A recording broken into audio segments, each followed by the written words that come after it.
Замандаш саясий партиясы бұл нақта қарапайым елдің ішінен шыққан партия деп айтар едім да. Себебі 25 жылдың ішінде біз саясаттағы партиялардың бардығын көрдік.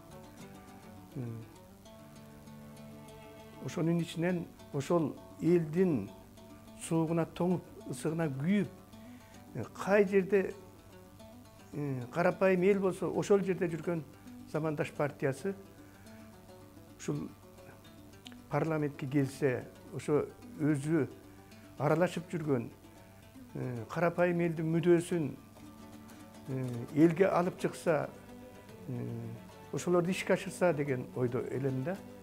Көптөгөн партиялар бат эле түстө калып эле жок болуп кетип атпайбы? Же болбосо бийликтин күчүнө таянып жашап келаткан партияларды да билебиз. Байлардын партиясын да билебиз, акчанын күчү менен келген. Замандаш саясий партиясына мен жакшынакай ийгиликтерди каалайм. Здравствуйте, меня зовут Узак.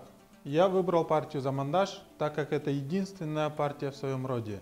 Духовно чистая, с богатой историей, яркая, свободная и смелая.